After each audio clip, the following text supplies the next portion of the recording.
नमस्कार। आज की इस क्लास में हम लोग डिस्कस करने जा रहे हैं इंस्ट्रक्शनल मेथड के बारे में। तो जो शिक्षण गतिविधियाँ होती हैं ना, अलग अलग जो डिफरेंट शिक्षण गतिविधि है, जो मेथड है, जो प्रोसेस है, तरीका जो है, उस पर आज हम लोग चर्चा करेंगे। इंस्ट्रक्शनल मेथड जो होता है ना, वो क्या होता है? तो शिक्षण विधियाँ जो होती हैं वो रणनीतियाँ हैं, तकनीकें हैं या फिर दृष्टिकोण है जिनका उपयोग हम लोग शिक्षण अधिगम प्रक्रिया को सुचारू और प्रभावी ढंग से कक्षा कक्ष में करने के लिए यूज़ करते हैं। ठीक है, तो instructional methods refer to the strategy, techniques और approaches used by teachers and learners to facilitate teaching and learning process okay in classroom. तो ये कहलाता है आपका इंस्ट्रक्शनल मेथड। तो कक्षा में आप जो जो तरीका अपनाते हैं, जो जो टेक्निक यूज़ करते हैं, जो जो प्रोसेस यूज़ करते हैं, ठीक है, जो जो अप्रोच यूज़ करते हैं, वो सब का सब क्या कहलाता है? इंस्ट्रक्शनल मेथड कहलाता है, टीचिंग मेथड कहलाता है। ठीक है, तो इसमें कितने तरह के होते हैं, है ना? ये बेसिकली जो होता है अलग अलग टाइप का होता है ना। एक होता है आपके पास टीचर्स कंट्रोल इंस्ट्रक्शन, ठीक है, TCI जिसको हम लोग बोलते हैं। तो टीचर्स कंट्रोल इंस्ट्रक्शन क्या होता है? जिसमें शिक्षक नियंत्रित करता है पूरे शिक्षण प्रोसेस को। ठीक है, तो this methods involve complete control of the teaching learning process by the teacher. Okay, the teachers decides what to teach, how to teach, when to teach and how to evaluate. यानी कि teacher इसमें main होता है, वही सब कुछ decide करेगा। ठीक है, क्या पढ़ाना है, कैसे पढ़ाना है, कब पढ़ाना है और कैसे हम आपको इवेल्युएट करेंगे, ये सारी चीज़ें किसके हाथ में होती है? टीचर के हाथ में होती है। ठीक है, तो ये क्या इसमें इसका जो विशेषता होता है ना, इसका जो क्या क्या इसका की फीचर्स क्या क्या होता है इसमें, कि teacher is the central figure, teacher is the main actor. ठीक है, तो मेन पर्सन ही होता है, शिक्षक केंद्र में होता है वो। Content delivery is mostly one way. जहाँ पर टीचर मेन होता है, वो क्या करता है? कक्षा कक्ष में केवल बोलते रहता है, वो अपना डायस पर है और वो केवल डिलीवर कर रहा है, बोल रहा है, एक तरफा होता है। इसमें बच्चे इंटरेक्ट नहीं करते हैं, क्लासरूम पूरा शांत होता है, एकदम डिसिप्लिन होता है और टीचर्स अपना डिलीवर करके चला गया। ठीक है, कॉमन इन ट्रेडिशनल क्लासरूम, पारंपरिक कक्षाओं में, पुराने ज़माने की जो कक्षाएं होती थी ना, उसमें ऐसे ही होता था। टीचर आते थे, अपना ब्लैक बोर्ड पर चालू हो गए, लेक्चर दिए, चले गए। बच्चा समझा नहीं समझा, उसको समझ में आया, जाना नहीं जाना, ध्यान दिया नहीं दिया, उससे कोई लेना देना नहीं होता है। तो जो ट्रेडिशनल पुराना जो था हमारा, उसमें क्या था? टीचर्स आते थे, लेक्चर देते चले जाते थे, उसमें पता नहीं चलता था किसकी क्या आवश्यकताएँ हैं, किसको हम किस तरह से पढ़ाना चाहिए, ये सारी चीज़ें। टाइम इफिशिएंट एंड स्ट्रक्चर, समय की बचत होती है और क्या होता है, ये आपका एक स्ट्रक्चर्ड भी है, मतलब एक कल्चर बन गया, चलो ठीक है ऐसे आना है, पढ़ाना, चले जाना है। ठीक है, परीक्षा लिए, मार्क्स दिए, कहानी खत्म हो गया। तो इसका एक फीचर यही था कि समय की बचत होती थी और एक पारंपरिक कक्षाओं को भी डिसिप्लिन लगता है। कक्षा जो था ना, पूरा डिसिप्लिन लगता है, एक चूँ चाँ का आवाज़ नहीं आएगा क्लास से। ठीक है, लगता है अरे यार क्या क्लासरूम है, मस्त है, टीचर पढ़ा रहा है, बच्चे एकदम शांत हैं। ठीक है, तो कभी भी शांत कक्षा जो होता है ना, वो कभी भी शांत कक्षा एक आदर्श कक्षा नहीं कहलाता है। यहाँ बच्चे पूरे शांत हैं, आप मान के चलो वहाँ पर शिक्षण का कोई कार्य नहीं हो रहा है। ठीक है, एग्जाम्पल अगर इसका देखें हम लोग, तो लेक्चर मेथड कॉलेज वगैरह में होता है ना, आते हैं प्रोफेसर्स, लेक्चर देते हैं, चले जाते हैं। डेमोन्स्ट्रेशन, आए ब्लैक बोर्ड पर पिक्चर बनाए, समझाएं, चल दिए। स्टोरी टेलिंग, आते हैं शिक्षक, कहानी सुनाते हैं, चल जाते हैं, बच्चे को कुछ समझ में नहीं आता है। ठीक है, तो ये सारी चीज़ें क्या है? टीचर सेंटर्ड अप्रोच है, टीचर्स कंट्रोल्ड इंस्ट्रक्शन है। ठीक है, इसको बोलते हैं TCI, टीचर्स कंट्रोल्ड इंस्ट्रक्शन। दूसरा जो आता है आपके पास, वो है आपके पास लर्नर्स कंट्रोल इंस्ट्रक्शन, शिक्षार्थी नियंत्रित शिक्षण। यानी कि यहाँ पर कौन हो गया सेंटर पे? यहाँ सेंटर में आता है स्टूडेंट। इस विधि में शिक्षार्थी को वह स्वतंत्रता होती है कि वह क्या करे, कैसे करे, कब सीखे, क्या सीखना है, कैसे सीखना है, कब सीखना है। यह स्व अध्ययन और व्यक्तिगत शिक्षण को बढ़ावा देता है। ठीक है, ये क्या कहता है? सेल्फ लर्निंग एंड इंडिविजुअलाइज्ड यानी इंडिविजुअल इंस्ट्रक्शन को बढ़ावा देता है, प्रमोट करता है। ये इसका मुख्य विशेषता क्या क्या है? लर्नर सेंटर है, छात्र केंद्रित होता है, प्रमोट्स ऑटोनोमी एंड रिस्पॉन्सिबिलिटी। ये क्या करता है? बच्चों को स्वायत्तता प्रदान करता है ना, आज़ादी देता है सोचने का, अपना व्यक्तिगत विचार रखने की आज़ादी देता है और साथ ही साथ जिम्मेवारी का भी भाव उसमें करवाता है। ठीक है, फ्लेक्सिबल पेस होता है, सीखने की गति क्या होती है? लचीली होती है, आराम आराम से सीखता है, करके सीखता है, जैसे मन आता है वैसे सीखता है वो। ऑफन यूज टेक्नोलॉजी, और अक्सर इसमें क्या करते हैं हम लोग? टेक्नोलॉजी का यूज़ करते हैं। बच्चे जो होते हैं, जैसे मैं भी ऑनलाइन पढ़ा रहा हूँ, तो जो बच्चे इसको पढ़ रहे हैं उनके पास क्या है? वो लर्नर सेंटर हो गया। ये प्रोसेस क्या हो गया? लर्नर सेंटर्ड है। बच्चों को जब मन आएगा वो अपना वीडियो खोलेगा, पढ़ेगा। ठीक है। उसको जब मन करेगा वो स्किप करके पढ़ेगा, ठीक है। उसको मन करेगा रोक करके देखेगा, उसको मन करेगा बार बार पढ़ेगा। तो ये क्या हो गया, इसमें फ्लेक्सिबिलिटी है। इसमें क्या होता है, सीखने की जो गति है ना वो स्टूडेंट के अकॉर्डिंग बदलेगा, अपने अनुसार वो पढ़ सकता है। रात को पढ़ेगा, दिन में पढ़ेगा, बार बार पढ़ेगा, ठीक है। तो है भी ठीक। जब आप पढ़ रहे होते हैं ना इसको, तो थोड़ा सा याद रखिएगा, उसमें एक वो भी रहता है, सब्सक्राइब का भी बटन होता है, तो उसको भी दबा दीजिएगा। उसके बगल में घंटी होता है, घंटी को भी दबाइएगा। तो घंटी को दबाइएगा तो क्या होगा, वो टन टन मेरे पास आती है। उसके बाद जब भी मैं वीडियो डालूंगा तो वो आपके पास पहुंच जाएगा, ठीक है। तो घंटी क्या हो गया, आपका नीड हो गया। तो जब आप उसको घंटी को बजाते हो ना, तो मुझे लगता है कि बस ये आपके पास पहुंचा देना है, ठीक है। तभी वो पहुंचता है, वो ऐसे नहीं पहुंचता है आपके पास, ठीक है। तो इसका एग्जाम्पल क्या क्या है, इसका एग्जाम्पल होता है ऑनलाइन पाठ्यक्रम, ऑनलाइन क्लासेज जो हम लोग कर रहे हैं, सेल्फ पेस्ड मॉड्यूल जो आप लोग सीख रहे हैं, ठीक है, अपने से सीखना, प्रोजेक्ट बेस्ड लर्निंग, प्रैक्टिकल वगैरह करके सीखना। और लर्निंग ऐप्स में क्या होता है, भाई मेरा नाम तो उतना बड़ा है नहीं, ठीक है, मैंने बायजूस और खान एकेडमी को ही दे दिया। लेकिन बायजूस आज के समय में अब मिस्टर इंडिया हो गया है, और खान एकेडमी जो है वो केवल अपने तक ही सीमित है, ठीक है। लेकिन हम लोग जो हैं अभी काफ़ी हैं आप लोगों के लिए, ठीक है। तो ये जो होता है हम लोग के पास जो भी है, ऐप तो नहीं है, बस यही वीडियो है। तो ये जो सीखते हैं हम लोग यूट्यूब का जो वीडियो से सीखते हैं, हम जैसे टीचर्स जो सीखते हैं, वो सब क्या हो गया, आज के समय का एक एग्जाम्पल है किसका, चाइल्ड सेंटर्ड, स्टूडेंट सेंटर्ड, यानी कि स्टूडेंट कंट्रोल्ड इंस्ट्रक्शन, ठीक। चलिए अब आता है ग्रुप कंट्रोल इंस्ट्रक्शन, जो तीसरा है वो आता है ग्रुप कंट्रोल इंस्ट्रक्शन, GCI। अब इसमें क्या होता है, in this method the learning process is controlled and facilitated bye a group of learners, often under minimal teachers guidance. It encourages collaboration, peer learning and discussions based learning, ठीक है। तो ये क्या होता है, ग्रुप कंट्रोल इंस्ट्रक्शन है। इसमें क्या होता है कि इसमें टीचर्स का जो रोल होता है ना बहुत कम होता है, वो केवल गाइड करता है, घूमते रहता है चारों तरफ, हाँ हाँ ठीक है बस ये करो बस, उससे ज़्यादा नहीं करता है वो। इसमें क्या होता है, कोलैबोरेशन होता है। बच्चे जो ग्रुप में सीख रहे हैं, जैसे मान लीजिए आपने कोई काम दे दिया कि चलो 5-5 का ग्रुप बना लो और ये काम आपको करना है, ठीक है। अब ये आपको काम करना है, सॉल्व करना है। इसमें क्या होता है, हर एक टीम को आप केवल ऑब्जर्व कर रहे हो एक टीचर के रूप में, ठीक है। आप फैसिलिटेटर बन गए हो, गाइड बन गए हो, आप केवल उनको गाइड करते हो हल्का फुल्का कि चलो ये कर लो, ये गलत हो रहा है, ऐसे करो ठीक हो जाएगा, ठीक है। पीयर लर्निंग है, बच्चे क्या करते हैं, अपने समूह, अपने टीम से सीखते हैं, टीम के मेंबर्स से सीखते हैं, और वहाँ पर डिस्कस करते हैं कि नहीं ये ऐसे करना, ये ऐसे करना, ये ऐसे करना।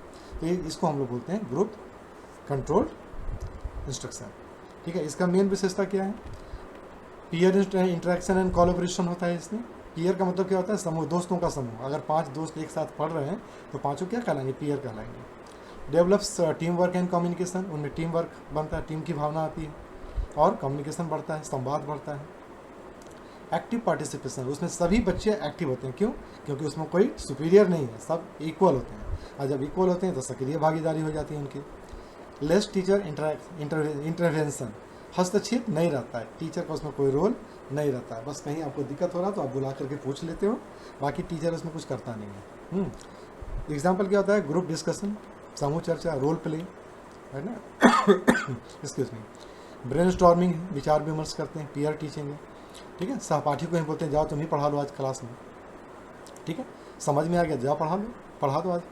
तो ये क्या होता है, पीयर टीचिंग कहलाता है ऐसा, ठीक है। तो कंक्लूजन क्या है इस पूरे चैप्टर का, आज का जो टॉपिक था इसका, कि 3 तरह का, ठीक है, क्या है वो, कंट्रोल इंस्ट्रक्शन होता है, टीचर्स कंट्रोल, लर्नर्स कंट्रोल, और एक होता है ग्रुप कंट्रोल, ठीक है।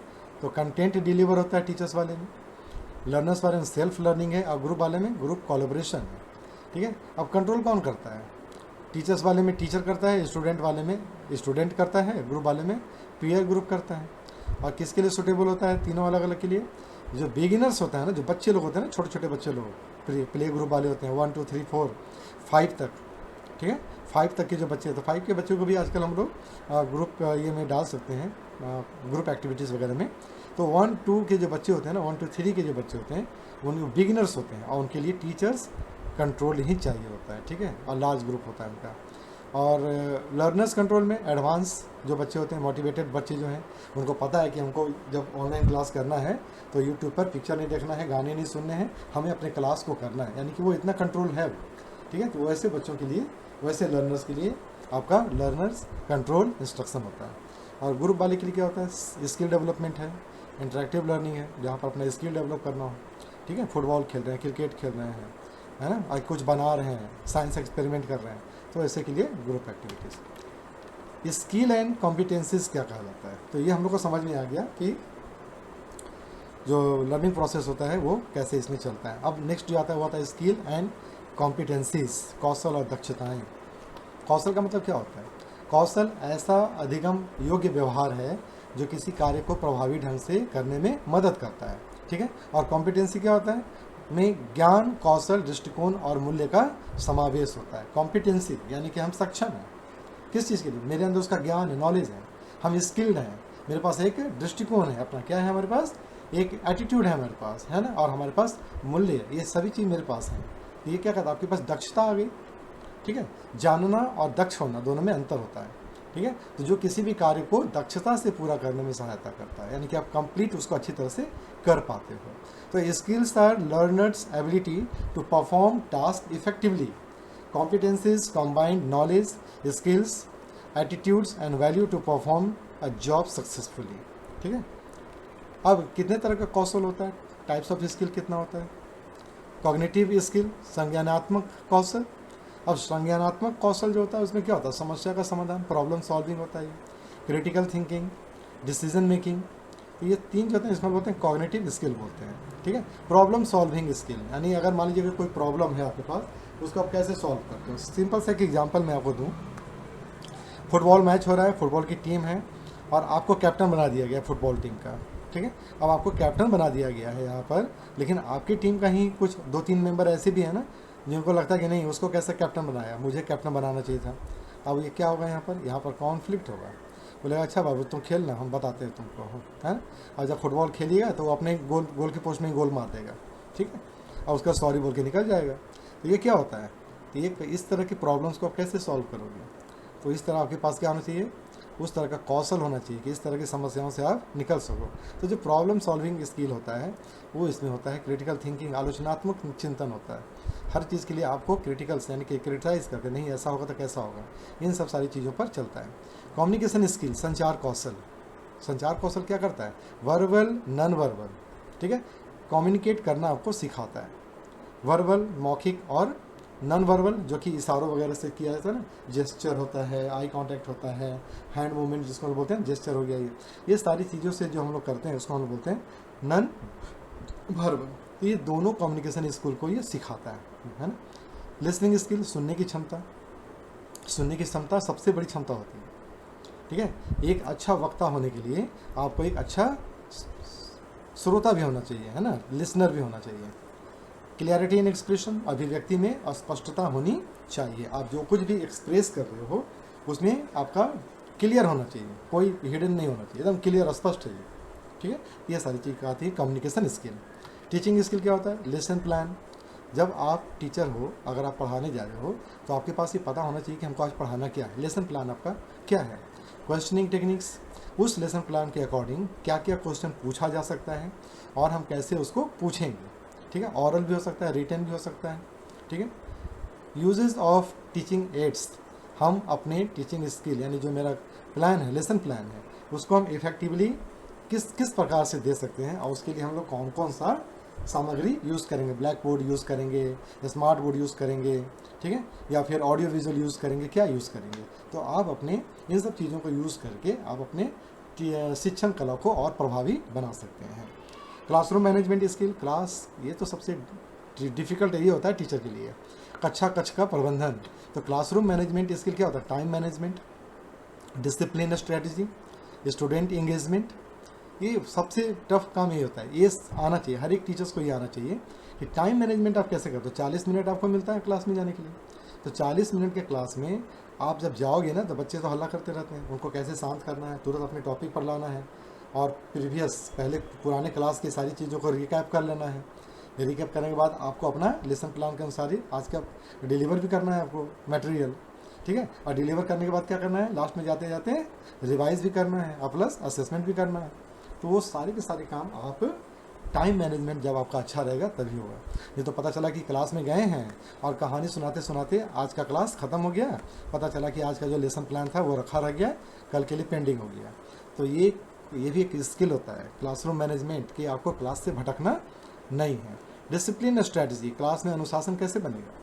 अगर बच्चे कुछ डिस्टर्ब कर रहे हैं, आपको पढ़ाने नहीं दे रहे हैं, बच्चों को पढ़ने नहीं दे रहे हैं, तो आप किस प्रकार से उन बच्चों को डिसिप्लिन करेंगे, इसका भी आपके पास स्ट्रैटेजी होना चाहिए, प्लानिंग होना चाहिए। स्टूडेंट इंगेजमेंट, सभी बच्चे जो है आपके क्लास में इंगेज आपके साथ हो रहे हैं कि नहीं हो रहे हैं, ठीक है, ये आपको डिसाइड करना है, इसका प्लानिंग आपको करना है कि सभी बच्चे आपके क्लास में रहें। पता चला कि आप पढ़ा रहे हो, कुछ बच्चे पीछे में बात कर रहे हैं, कॉपी में बैठ के ड्राइंग बना रहे हैं, कुछ गेम्स खेल रहे हैं बैठ के, तो ये ऐसा नहीं होना चाहिए। सभी बच्चे आपके क्लास में इंगेज हैं, आपकी तरफ मतलब कि आपकी तरफ ध्यान दे रहे हैं, आपकी बातों को सुन रहे हैं, समझ रहे हैं, आपके साथ इंटरेक्ट कर रहे हैं, तो यही कहलाता है क्लासरूम मैनेजमेंट स्किल। और पांचवा जो है वो होता है असेसमेंट स्किल, मूल्यांकन कौशल, ठीक है।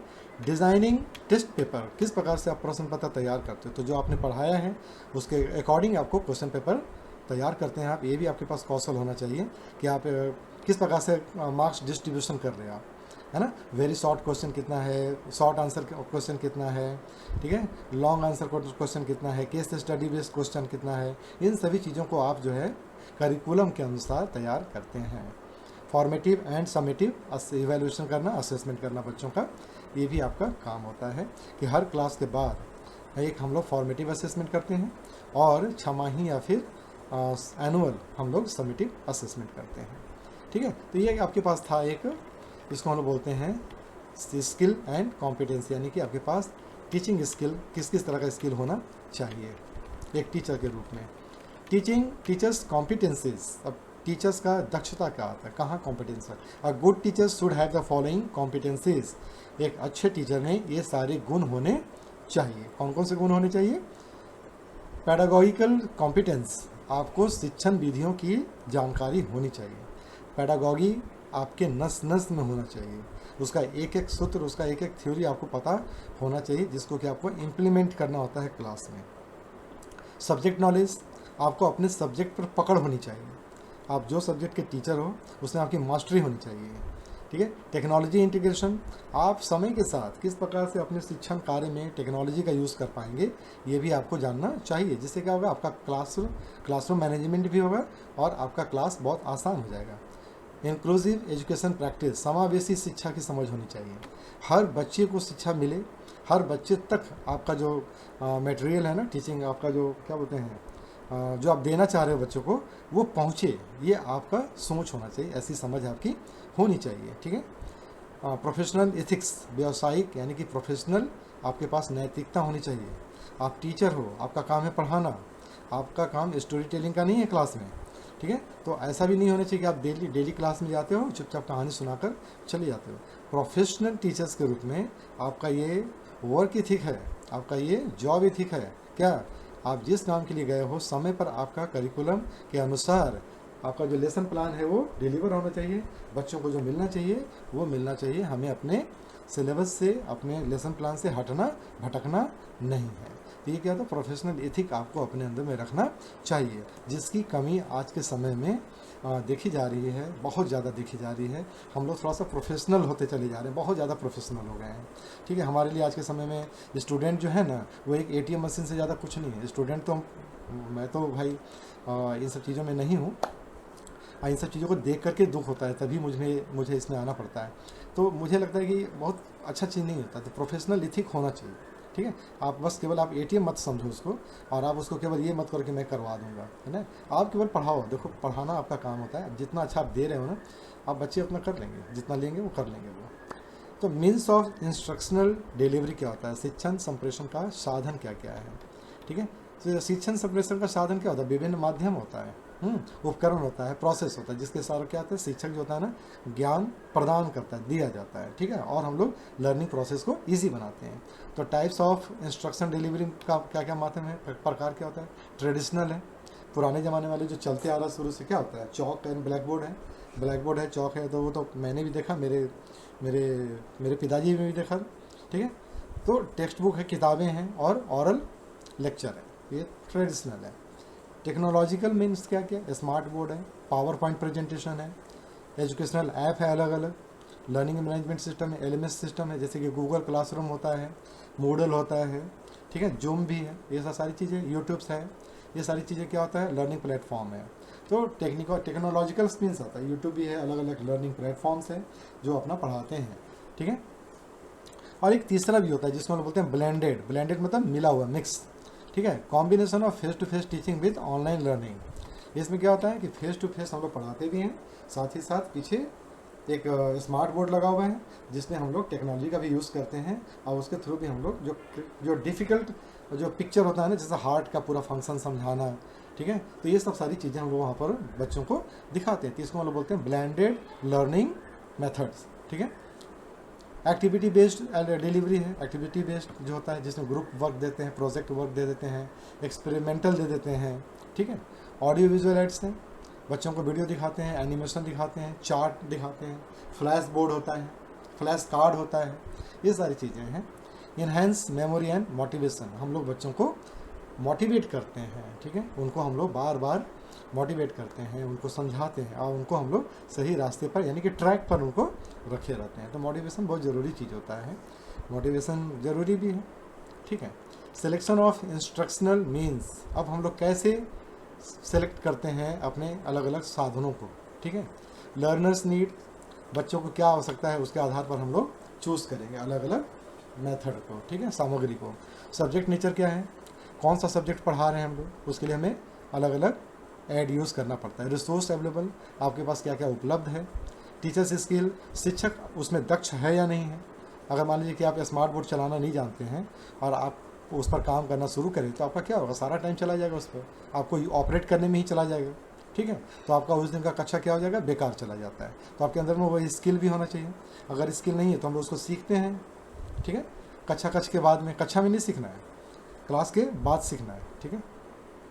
टाइम एंड सेटिंग, समय और शिक्षण का वातावरण, ठीक है, समय क्या है और वहाँ का माहौल क्या है, बच्चे कैसे बैठे हुए हैं, उसके आधार पर भी हम लोग सामग्रियों का चयन करते हैं कि हमें टीचिंग एड जो होता है ना, क्या यूज़ करना चाहिए और हम लोग कैसे उस पर काम करते हैं। तो ये आज का क्लास था और ये सब टॉपिक छोटे छोटे टॉपिक है, ये जो छूट चुका था, छूटा हुआ था कहीं न कहीं पर, तो इसको भी हम लोगों ने कर लिया है। और ये जो हम लोग का जो क्लास चल रहा है ना, ये चल रहा है रेलवे रिक्रूटमेंट बोर्ड का, जो टीचर्स का जो रिक्रूटमेंट निकला हुआ था जनवरी के महीने में पीजीटी टीजीटी के लिए, उनका 50 नंबर का एक क्वेश्चन आता है प्रोफेशनल एबिलिटी से, तो उसको हम लोग यहाँ पर पूरा कर रहे हैं। और आज के डेट में प्रोफेशनल एबिलिटी जो 50 मार्क्स का है ना, उसका सारा सिलेबस कंप्लीट हो चुका है।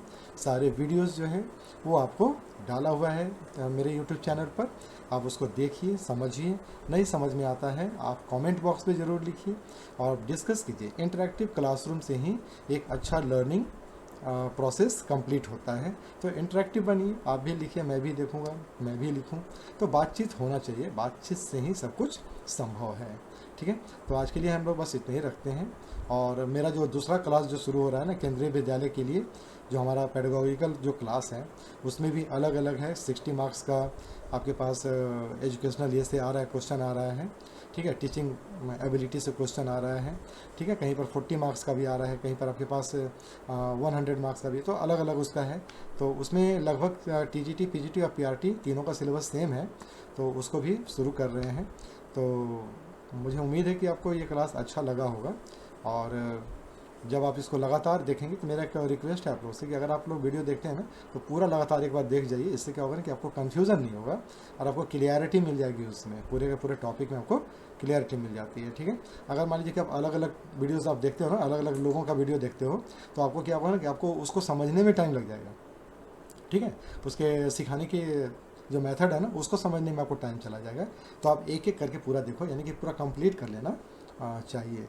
तो ठीक है, आज के लिए बस इतने ही रखते हैं हम लोग। चैनल को ज़रूर लाइक सब्सक्राइब कर लीजिएगा, बेल आइकॉन दबा दीजिएगा ताकि मुझे पता चल जाए कि आपको इसकी ज़रूरत है और आप तक जो भी मैं बनाऊँ आप तक पहुँच जाए।